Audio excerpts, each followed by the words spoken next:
ते नेहमीसारखं निश्चितच नसणार.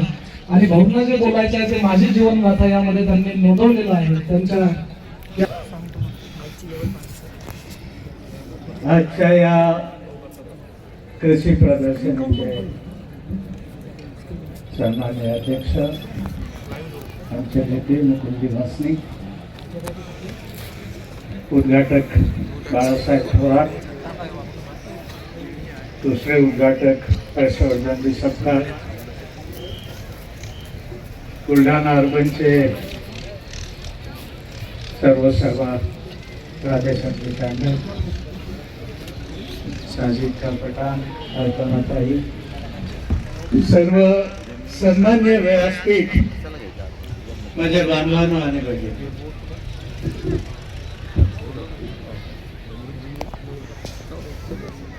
गेल्या 32 वर्षापासून मला आठवते 94 सालामध्ये पहिली कृषी प्रदर्शन भरवली गेली होती.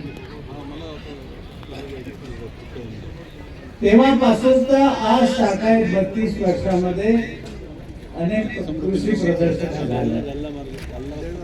आळीपाळीने कधी रोग निदान शिबिर झालं, कधी कृषी प्रदर्शने झाली. आणि या प्रदर्शनीच्या माध्यमातून हा संकल्प दिवस 20 जानेवारीचा संकल्प दिवस हा माझ्या मित्र परिवाराने साजरा करण्याचं ठरवलं.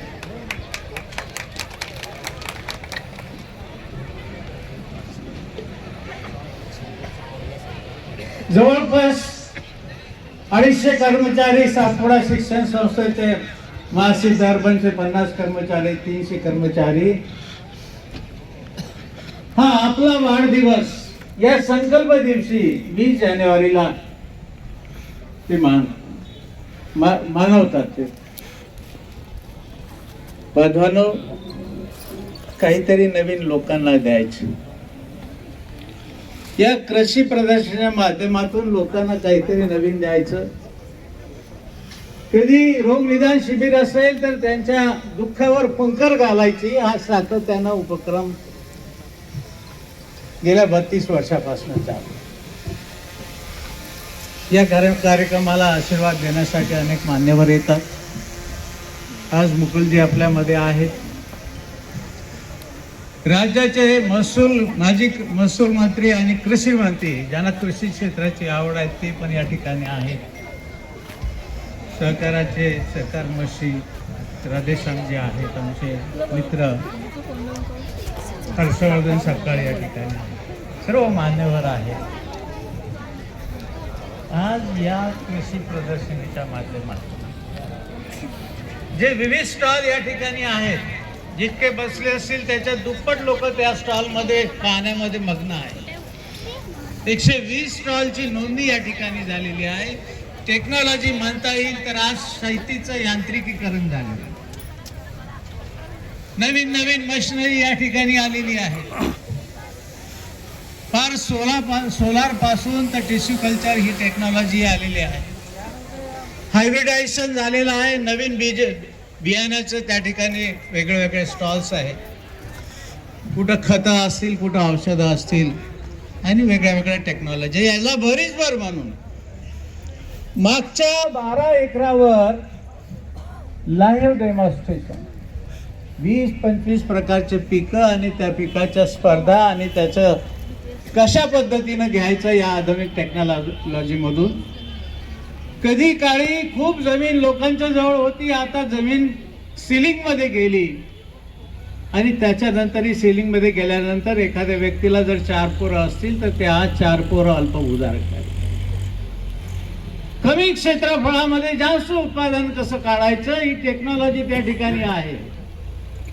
पुढच्या 15 वर्षामध्ये आमच्या शेतकऱ्यांनी काय करायचं त्याचं शिक्षण लाईव्ह डेमॉन्स्ट्रेशन मध्ये आहे. कमी पाण्यामध्ये मल्चिंग करून तुम्ही ड्रीप इरिगेशन केलं तर 30% ते 50% पाण्यामध्ये तुमचे पिकं येतात. मल्चिंगच्या कागदाखाली बाष्पीभवन होत नाही, गवत होत नाही आणि संपूर्ण कस जो जमिनीचा असेल तो पिकाला जातो आणि उत्पादन तुमचं वाढतं. कमी क्षेत्रफळामध्ये आज तुमचं उत्पादन टिकून ठेवलं पाहिजे. कधी काळी स्वातंत्र्य मिळालं त्यावेळेस 35 कोटी लोकसंख्या होती, अर्ध कोटी उपाशी राहत होते. आज काही मान्यवरांनी उल्लेख केला, आज 140 कोटी लोकसंख्या असतानाही आपल्याला पिकेल एवढं अन्नधान्य आपण पुरवून थोडं असो का तुमचं अन्नधान्य असो ते आपण आज एक्सपोर्टर झालेलो आहे, एक्सपोर्ट आपण करतोय. आणि हेच सातत्य जर टिकून ठेवायचं असेल तर ही नवीन टेक्नॉलॉजी जी आहे तुम्हाला वापरल्याशिवाय पर्याय नाही. आज या माध्यमातून सातपुडा शिक्षण संस्था या परिसरात काम करते. कधी काळी मुकुलजी वासनिक ज्यावेळेस मी खासदार सुरुवातीला असताना कधी काळी हा शिक्षणाच्या दृष्टीनं बॅकलॉग असणारा उपेक्षित भाग होता. जिल्ह्याचा कोणताही कर्मचारी इथं जर समजा जळगाव संग्रामपूर तालुक्यामध्ये बदलून जर आला तर तो दुसऱ्याच दिवशी इथून बदली कशी करता येईल करायची. आज या तालुक्यामध्ये म्हणजे संग्रामपूर तालुक्यामध्ये 8वी 10वीचं शिक्षण, आज संग्रामपूर तालुक्यामध्ये ग्रॅज्युएट नाही पोस्ट ग्रॅज्युएट आहे, PhD पर्यंत शिक्षण आहे. जळगाव सारख्या गावामध्ये ॲग्रिकल्चर इंजिनिअरिंग कॉलेज आहे, हॉर्टिकल्चर कॉलेज आहे, ॲग्रिकल्चर कॉलेज आहे, दर्जेदार कॉन्व्हेंट आहेत. मागच्या वर्षी तर एक पालक आला आणि त्यांनी पेढा माझ्या हातात ठेवला. म्हटलं कशाचा पेढा? म्हणजे माझ्या मुलगीला इथं हॉर्टिकल्चर कॉलेजमध्ये ऍडमिशन मिळाली. म्हटलं तुम्ही कुठून आलात? तर ते म्हणे मी पुण्यावरून आलो. म्हटलं ही उलटीच गंगा वाहून राहिली. आमची मुलं पुण्याला कधी जात होते पण पुण्याची मुलं इथं शिक्षणाला येतात, आंध्रची मुलं शिक्षणाला येतात.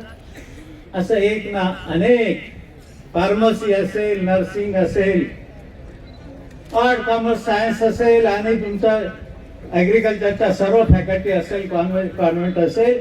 आज इथला कर्मचारी बदली होऊन जरी त्या परिसरात आला तर त्याला तो स्वतःहून जात नाही, लोकांना म्हणावं लागतं या परिसरातल्या की जा तुम्ही आता इथून, पुरे झाले तुमचे दिवस, हाकलून लावा लागतात. अशी कर्मचाऱ्यांची व्यवस्था आहे ठिकाणी.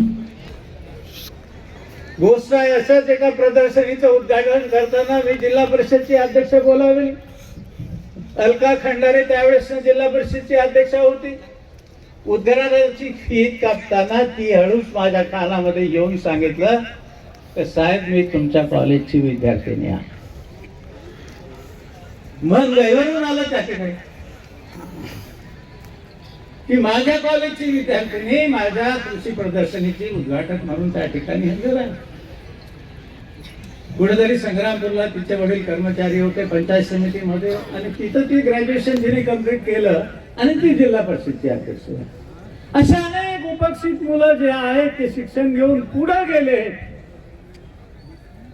चंदनशिव सारखा वानखेडचा पोरगा बापाची ऐपत नाही आणि पॉलिटेक्निक मध्ये घेतलेले ऍडमिशन हॉस्टेल मिळालं नाही म्हणून घरी बसला. पण तो वरवटच्या कॉलेजमध्ये 11वी 12वी झाला. इथं त्याला महासिद्ध पतसंस्थेने फायनान्स केलं. इथं तो ग्रॅज्युएट झाला, पोस्ट ग्रॅज्युएट अकोल्याला झाला. 1 वर्ष इथं प्राध्यापक राहिला आणि आता क्लास 1 ऑफिसर आहे. ऍग्रिकल्चर डिपार्टमेंट मध्ये क्लास 1 ऑफिसर आहे.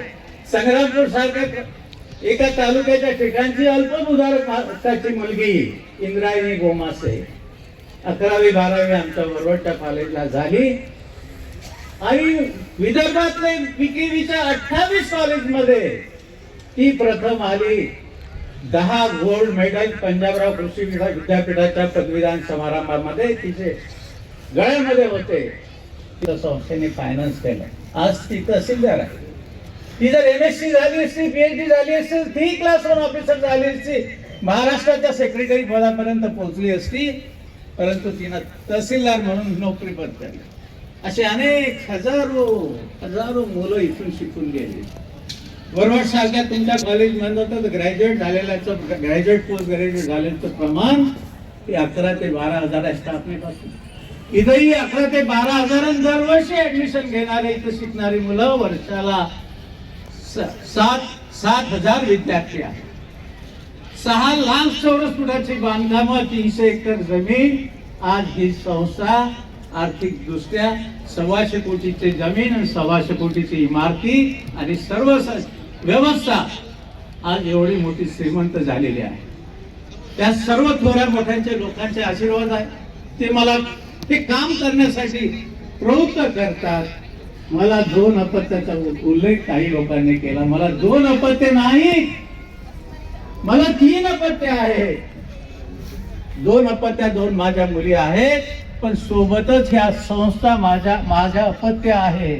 महासिद्ध अर्बन म्हणा की सातपुडा शिक्षण संस्था म्हणा, या संस्थांना मी माझ्या अपत्याप्रमाणे जोपासतो, त्याला वाढवतो आणि ह्या संस्थाच आमच्या उपस्थित लोकांना शिक्षण देतात. शिक्षण हे वाघिणीचं दूध आहे. ते दूध पिल्यानंतर तो मुलगा मुलगी मनात गुरगुरल्याशिवाय राहत नाही. त्या बुद्धिमत्तेचा किडा हे शिक्षण संस्था त्याच्या डोक्यात टाकतात आणि शाश्वत विकास जो आहे त्याच्या पालकाचा विकास हा शाश्वत त्याच्या डायरेक्ट खिशात जात असेल, हा शिक्षणाच्या माध्यमातून होतो आहे. याचा मला आनंद आहे. धन्यवाद. जय हिंद, जय महाराष्ट्र. एकदा जोरदार टाळ्यांचा गजर भाऊंना शुभेच्छा देण्यासाठी. यानंतर आजच्या कार्यक्रमाचे अध्यक्ष अत्यंत व्यस्ततेमधून आपल्या सर्वांशी संवाद साधण्यासाठी आलेले आदरणीय मुकुलजी वासनिक साहेब, राज्यसभा खासदार.